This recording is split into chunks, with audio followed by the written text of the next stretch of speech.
আসসালামু আলাইকুম। হিসাব বিজ্ঞান বিভাগের সকল শিক্ষার্থীদের আজকের অনলাইন ক্লাসে স্বাগতম।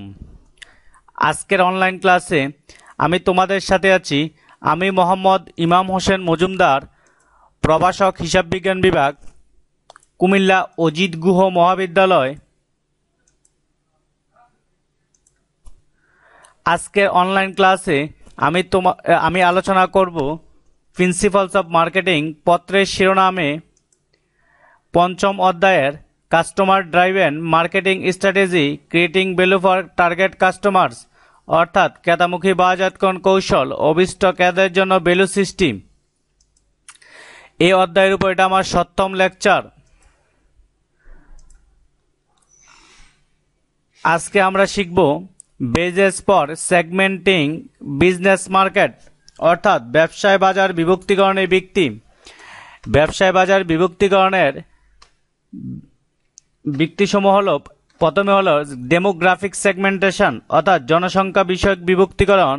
তারপর হলো অপারেটিং ভেরিয়েবলস, পরিচালনা বিষয়ক চলক। তারপর হলো পারচেজিং অ্যাপ্রোচ, ক্রয় অ্যাপ্রোচ। তারপর হলো সিচুয়েশনাল ফ্যাক্টরস, পারিপার্শ্বিক উপাদান। তারপর হলো পার্সোনাল ক্যারেক্টারিস্টিক্স, অর্থাৎ ব্যক্তিগত বৈশিষ্ট্য। এখন আমরা ডেমোগ্রাফিক সেগমেন্টেশন নিয়ে আলোচনা করব। ডেমোগ্রাফিক সেগমেন্টেশনের প্রথমে হলো ইন্ডাস্ট্রি, শিল্প, অর্থাৎ শিল্প। একটি পণ্য যেসব শিল্পে ব্যবহৃত হয় তাদের ভিত্তিতে একটি বাজার বিভাজন করা যায়। যেমন লোহা ভারী শিল্প, ক্ষুদ্র শিল্প, মাঝারি শিল্প ইত্যাদি শিল্পে ব্যবহৃত হতে পারে। লোহা উৎপাদনকারী কোম্পানি তাদের বাজারকে এইসব ভাগে ভাগ করতে পারে। তারপর হলো কোম্পানির সাইজ, অর্থাৎ কোম্পানির আকার, কোম্পানির বিক্রয় ও আয়ের পরিমাণ, কর্মী সংখ্যা, উৎপাদন ইউনিট সংখ্যা, সম্পদ ব্যবহারের ক্ষমতা ইত্যাদির ভিত্তিতে বৃহৎ, মাঝারি ও ক্ষুদ্র ইত্যাদি ভাগে কোম্পানিকে ভাগ করা যায়।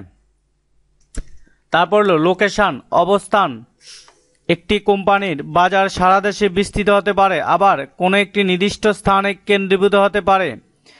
তাই অবস্থান অনুযায়ী এই ব্যবসায়িক বাজার বিভক্তিকরণ করা যায়। যেমন আমাদের দেশে গার্মেন্ট শিল্প আজ চট্টগ্রামকে কেন্দ্র করে গড়ে উঠেছে।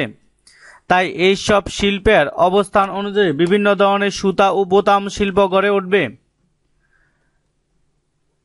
এখন আমরা শিখব অপারেটিং ভেরিয়েবলস, অর্থাৎ পরিচালনা বিষয়ক চলক।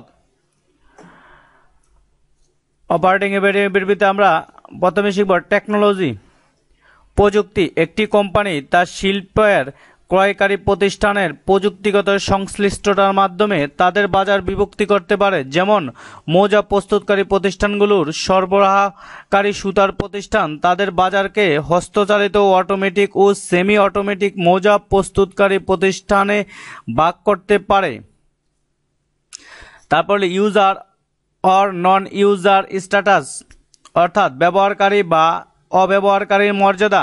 একটি প্রতিষ্ঠান তাদের সম্পূর্ণ বাজারকে অধিক, মধ্যম ও কম ব্যবহার এবং অব্যবহারকারী ইত্যাদি ভাগে ভাগ করতে পারে।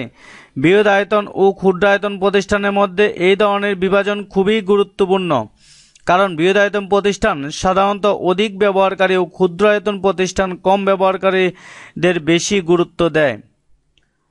তারপর হলো কাস্টমার ক্যাপাবিলিটিস, অর্থাৎ ক্রেতার যোগ্যতা।